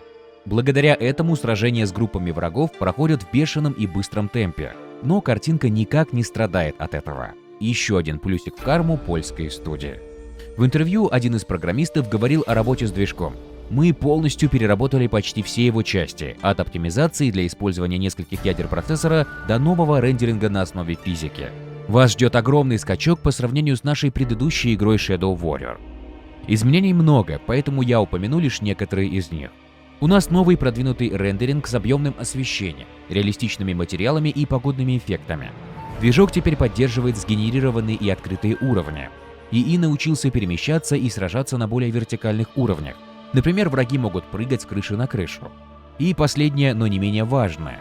Какой же теневой воин без крови? Поэтому у нас есть новые системы для, в буквальном смысле, пробивания врагов насквозь, впечатляющего разбрызгивания внутренностей и процедурного разрезания врагов. Саундтрек — это, по сути, любовное письмо року 90-х. Во время финальной битвы с боссом музыка, играющая на заднем плане, заставляет вас почувствовать себя так, будто вы находитесь в эпицентре боевика из тех времен. Озвучка в этой игре тоже на уровне. У актеров явно был проработанный сценарий, по которому они читали каждую шутку про член или каждую угрозу убийства. Разговоры между Ло Ваном и некоторыми персонажами очень забавные, а сам Ло Ван время от времени может быть серьезным, что добавляет глубины его трагикомичному персонажу. Shadow Warrior 2 сочетает в себе простые квесты, древо навыков и добычу разнообразного снаряжения и очень динамичный экшен от первого лица. Вы повышаете уровень, улучшаете свои навыки и находите новое, более мощное оружие, которое экипируете с помощью обширных меню игры. Эти меню поначалу могут показаться перегружены вкладками и информацией, но как только вы привыкнете к местному интерфейсу, вам станет проще получать удовольствие от главной фишки в этой игре – убивать более сильных врагов и получать более сильное оружие. Этим игровой процесс очень напоминает вышеназванную Borderlands. Еще схожести добавляет кооперативный режим на 4 игроков. Благодаря 4 различным уровням сложности и режиму «Новая игра плюс», Shadow Warrior 2 обладает высокой реиграбельностью. В режиме «Новая игра плюс» вы сохраняете все улучшения, полученные при последнем прохождении. И это отличный способ получить больше очков навыков, чтобы максимально развить навыки, которые вы не смогли развить при первом прохождении. Это отличает игру от ребута 2013 года и чем-то роднит с третьим Ведьмаком. На уровнях спрятано множество секретов, и некоторые из них легко пропустить. Поэтому возможность вернуться и собрать их – еще одна причина пройти игру более одного раза. Shadow Warrior 2 лучше всего проявляет себя на высоких уровнях сложности, когда сложно выживать и необходимо уделять много внимания прокачке, улучшениям оружия и тактике. В кооперативном режиме с друзьями вы получите те же ощущения, что и при одиночной игре, но сможете повысить сложность еще больше за счет количества врагов, что сделает игру еще более захватывающей и интересной. В игре очень много разнообразных отсылок. К примеру, можно найти аркады Serious Sam, Hard Reset и Hotline Miami. Все эти игры изданы компанией Devolver Digital. Если активировать конкретную аркаду, она запустит музыкальную тему из этой игры. Ларри, торговец оружием, который продает оружие Ло Вангу, носит куртку с логотипом разработчиков на спине. Есть серия миссий, в которых Ло Ванг должен приготовить шейд. Миссии называются Гейзенберг. Это отсылка к персонажу Уолтеру Уайту из сериала «Во все тяжкие». Также в интервью есть знакомые нам по предыдущим частям кролики и черный Nissan Fairlady Z Venga. Печенье с предсказаниями в этой части полны цитатами известных писателей, например, Чарльза Буковски, Оскара Уайльда или Дугласа Адамса. Shadow Warrior 2 имеет 2 масштабных дополнения, которые существенно углубляют игровой опыт. Первое дополнение, озаглавленное The Way of the Wang, было выпущено 8 декабря 2016 года. В этом расширении главный герой Ло Ванг проходит серию из 7 испытаний, каждая из которых предоставляет доступ к новым инструментам для наковальни и мощному оружию – кулаку Годзу. Эти испытания не только способствуют более глубокому погружению в мифологию игры, но и позволяют игрокам лучше вжиться в роль мастера кунг-фу, обладающего уникальными способностями. Второе расширение «Охота за головами» представлено в 2 частях. Первая часть была выпущена 16 марта 2017 года и включает 14 новых миссий, 2 типа оружия и 4 навыка. Вторая часть, представленная 22 августа 2017 года, добавляет еще 13 миссий, 2 новых вида оружия и 3 навыка. Это дополнение значительно расширяет игровой процесс, предоставляя игрокам еще больше возможностей для тактического планирования и стратегического нарезания демонов в капусту. То есть представлен самый широкий ассортимент врагов и оружия по сравнению с другими частями серии. Примечательно, что в сиквеле отсутствуют специальные оружия голова и сердце из предыдущих частей. Shadow Warrior 2 получила высокие оценки критиков. На платформе Metacritic она набрала 78 баллов из 100 на ПК, 74 балла на PlayStation 4 и 79 баллов на Xbox One. Лейв Джонсон из IGN, оценив игру на 8,6 балла из 10, отметил, что игра успешно удерживает внимание благодаря остроумным диалогам Вана и разнообразному арсеналу боевых возможностей. Компания Flying Wild Hog объявила, что продажи второй части в 4 раза превысили продажи перезапуска Shadow Warrior в 2013 году. Они сказали: «Мы очень довольны реакцией на сиквел. Для нас очень важно, что наши фанаты и критики в основном одобрили наши усилия». После этого успеха компания решила продолжить серию Shadow Warrior и параллельно работать еще над несколькими проектами. Чтобы достичь этих целей, в 2016 году Flying Wild Hog открыла новую студию в Кракове, сотрудники которой были нацелены на создание чего-то не похожего на другие игры в портфолио компании. Их самый амбициозный проект был не связан с Loweng'ом и должен был представлять собой не только новый на тот момент жанр, многопользовательскую ролевую игру с элементами экшена, но и новую бизнес-модель, условно-бесплатную игру. Они нацелились на создание игры с поддержкой в реальном времени, которую можно будет обновлять и поддерживать в течение многих-многих лет. Проще говоря, игру-сервер. Мы хотели стать мастерами в жанре экшен-игр, но одним из наших основных принципов является стремление к экспериментам, рассказывает генеральный директор Михаил Шустер. Мы почувствовали, что пришло время расширить наш портфолио, найти новый жанр, в который мы могли бы вписаться. Именно с этой целью мы перевели некоторых руководителей из Варшавы в Краков, чтобы создать новое подразделение. Как вы понимаете, расширенная студия занималась не только третьей частью «Теневого воина», а еще и тем самым условно-бесплатным экшен-РПГ Space Punks. Он вышел в ранний доступ в 2021 году, однако популярности не обрел и успеха не добился. Через 2 года после выхода сервера игры были отключены и проект закрыт. Также команда работала еще и над шутером от третьего лица Evil West. Он по уровню брутальности очень сильно напоминает Shadow Warrior, только действие происходит на Диком Западе. Еще студия параллельно работала над чертовски стильным черно-белым сайд-скроллером про Японию Track to Yomi. В нем картинка, фон, свет и использование черно-белой гаммы были очень хороши, а вот геймплей не вызвал восторга у критиков и игроков. Таким образом, силы всей студии были отвлечены от их основной серии с самой большой фан-базой. Серии, которую они вытащили из забвения и так мастерски перезапустили и продолжили. Что из этого вышло, вы узнаете в следующей части нашей экскурсии. Третья часть приключений Loweng'a появилась в 2022 году.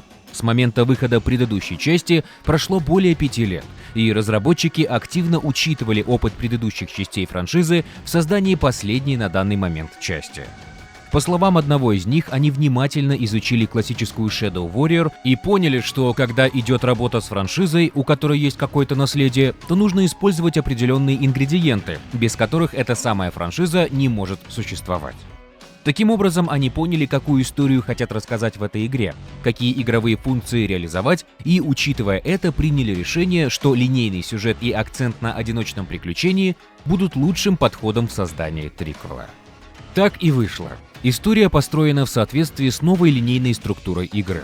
Она есть и дает игроку мотивацию двигаться вперед к своей цели – убийству дракона и спасению мира.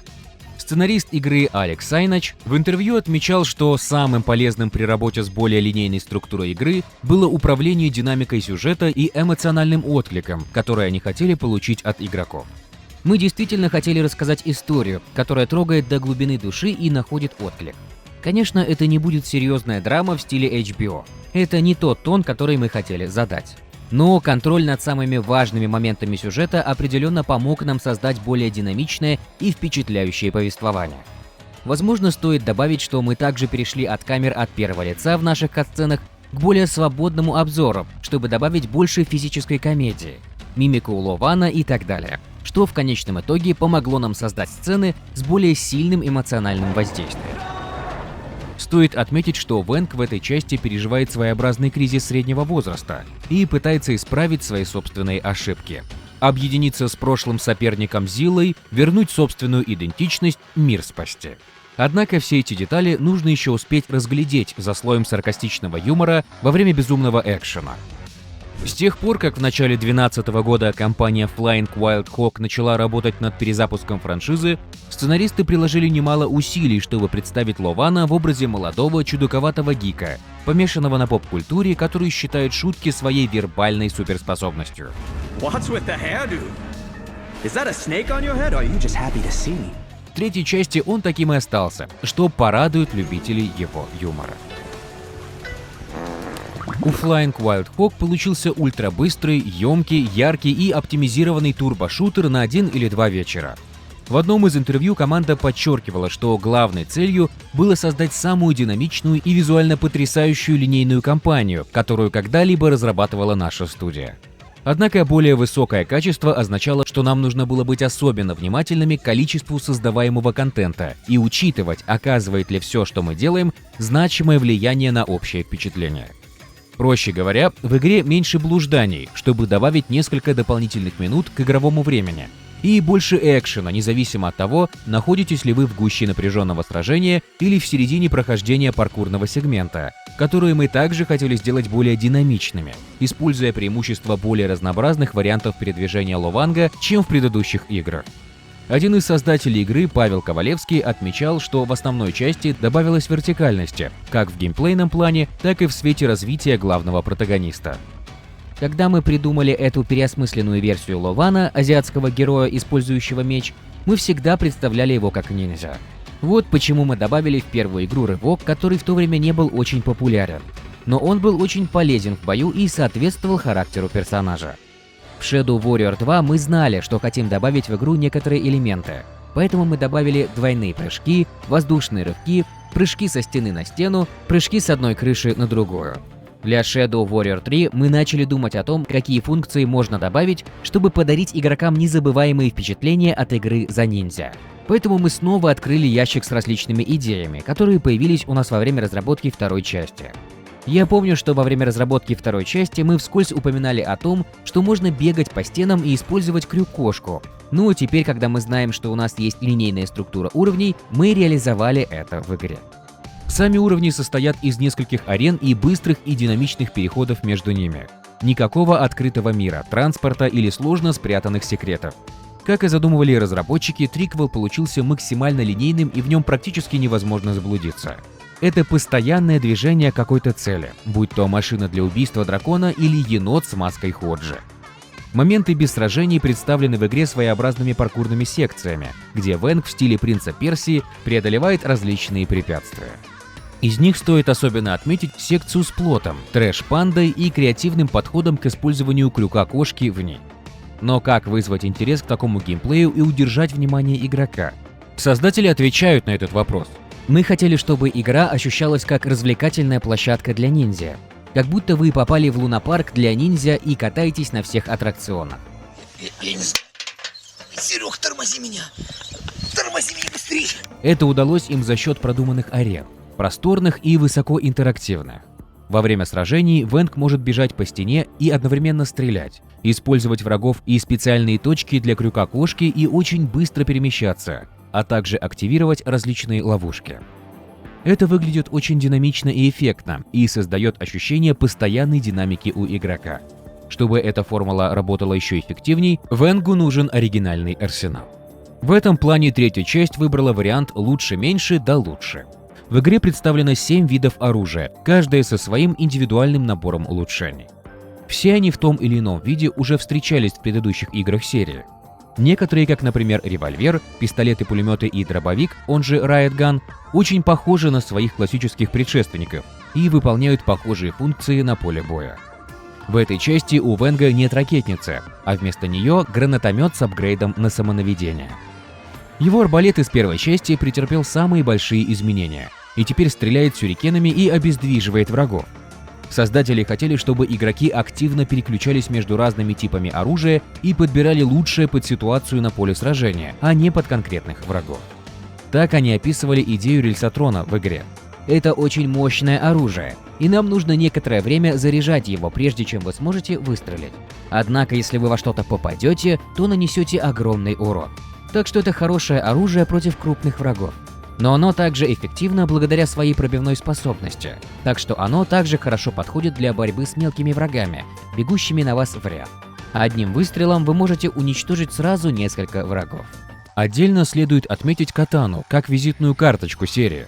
Она очень хорошо комбинируется с крюком-кошкой, позволяя подтянуться к определенному противнику. Также в этой части ее улучшение открывает часть магических приемов Вэнга. Например, после одного из них она может выбрасывать вперед огненный шар, а не просто рубить врагов быстрыми и мощными атаками. Разработчикам удалось сохранить фирменный акцент на ближнем бою и оставить его все таким же эффектным и разнообразным, также за счет добиваний. Сперва они могут показаться противоречивым элементом игры. Тут эти сцены проходят заметно дольше, чем в Doom Eternal, и, видимо, Вэнг замедляет вокруг время с помощью энергии Ки, потому что монстры во время добиваний просто стоят. Однако в этом есть довольно значимый слой геймплея. Действительно, чтобы выполнить добивание, нужно накопить энергию, которая отображается рядом с полоской здоровья. Чем сильнее противник, тем больше ее понадобится. Таким образом, игроку нужно выбирать, добить несколько слабых демонов или одного мощного. Кроме этого, тип противника также имеет значение, потому что после успешного добивания вы получите оружие определенного врага. Сами создатели описывали эту идею так, что у каждого противника, которого мы разрабатываем, есть свой уникальный прием – оружие, которое использует этот враг или определенная магическая атака. Выполняя добивающий удар, вы можете не только наблюдать за этой эффектной анимацией, но и получить уникальный прием этого врага. Например, у нас есть огромный враг, у которого рука похожа на молот. Вы бьете по кости его предплечья и используете ее как оружие. У каждого врага в игре есть уникальная черта, которую вы можете унаследовать. Это не то оружие, которое будет в арсенале вашего персонажа. Вы можете использовать его в течение 20-30 секунд. Затем оно ломается, и вы возвращаетесь к своему обычному оружию, пока снова не уничтожите врага добиванием. Каждая из них эффектна, а оружие с них полезно для определенных ситуаций. Например, мозг демона в соломенной шляпе ненадолго заморозит других противников. Глаз странной летающей штуки обездвижит противника, а особенно мощные враги дадут наплечные пулеметы, гранаты, создающие вихрь, затягивающие врагов внутрь себя, или очень мощную катану для быстрой нарезки врагов. Кстати, добивание этого противника отсылает нас к классической части из 1997 года. Враги уникальны не только этими мощными предметами, которые падают из них после добивания, но и разнообразным дизайном. У многих врагов есть несколько типов атак. Некоторые могут разбрасывать по полю боя мины, а при приближении стрелять в энго из дробовика, а другие умеют зарываться под землю. Визуально противники яркие, необычные, а некоторые из них выглядят очень странно. Одержимый аккордеон, демонический журнальный столик, кто их знает, черт возьми. Игра достаточно короткая, и в ней всего 2 босса. Если финальный — это какая-то непонятная кровавая масса с уязвимыми зонами и довольно простой битвой, то вот первый босс хорошо продуманный и многофазный древний петух. Почему бы не сделать из этой птицы босса для шутера про демонов в азиатской стилистике? Подумали разработчики и сделали сражение с ним из 3 частей. В первой фазе древний петух может использовать несколько разных приемов. Он стреляет лазерным лучом, пытается запрыгнуть на вас или броситься в вашу сторону. Всех 3 этих приемов можно легко избежать, увернувшись или отпрыгнув в сторону. Он также может создать ударную волну, которой можно избежать, подпрыгнув до того, как она вас коснется. На этой фазе главное двигаться. Во время второй фазы древний петух разделяется на 2 части. Нижняя часть будет атаковать вас, создавая ударные волны, бросая бомбы, нападая или пиная вас, если вы окажетесь достаточно близко. Тем временем верхняя часть будет стрелять вас лазером. Третья фаза — это платформер. Голова древнего петуха взлетит к потолку, и вам придется перепрыгивать через парящие камни, чтобы добраться до нее. Основная задача — добраться до головы древнего петуха, избегая лазерного луча, который также разрушает платформы и заставляет вас падать вниз. Этот босс отлично подходит безумной атмосфере 3-й части. Внешне игра выглядит ярко и зрелищно, иногда даже чересчур. Все вокруг двигается и взрывается. Дизайн уровней и противников довольно оригинальный и выглядит на уровне, благодаря использованию студии нового для себя движка Unreal Engine 4. Конечно, не самый новый и технологически продвинутый на тот момент вариант, но благодаря ему игра имеет отличную оптимизацию и будет стабильно работать на многих даже бюджетных системах. Саундтрек стал менее динамичным и роковым по сравнению с предыдущей частью. Он больше состоит из национальных азиатских мотивов, которые могут сильно контрастировать с игровой динамикой. Это может быть минусом для многих игроков. Также к недостаткам можно отнести небольшую длину новой игры Prolo Venga. Прохождение занимает от 3 до 8 часов, в зависимости от стиля игры и скиллов в шутера.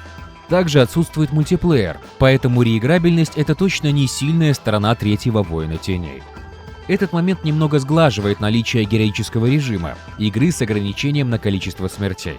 Вы начинаете с 1 жизнью и можете увеличить их количество до 3. Однако, умерев 3 раза, всю игру нужно будет начинать заново. Этакий хардкорный вызов для фанатов. По итогу Shadow Warrior 3 получила смешанные отзывы критиков и не слишком выдающиеся продажи примерно в 100 000 копий. Очередное изменение концепции не порадовало фанатов первых 2 частей, и многие из них прошли мимо этого динамичного, но слишком короткого и порой хардкорного шутера от первого лица с классическим героем и новыми особенностями. Некоторых, может быть, отпугнул саундтрек или слишком странный дизайн монстров. Возможно, не будь у Flying Wild Hog других проектов, например, неудачных космических панков, третье приключение Ло Венга получилось бы более-менее объемным и зашло большему количеству игроков. Но вышло оно таким, каким вышло. Добротным боевичком на пару вечеров, который можно позволить себе по скидке. На этом мы заканчиваем нашу экскурсию по играм серии Shadow Warrior. Серии, которая смогла возродиться из пепла после культовой в узких кругах, но полностью коммерчески провальной оригинальной части. Серии, которая менялась со временем, но сохраняла свой фирменный почерк и стиль, который так нравится ее фанатам. Давайте же и мы будем сохранять свою индивидуальность и играть только в хорошие игры. Ну или в те, которые нам нравятся.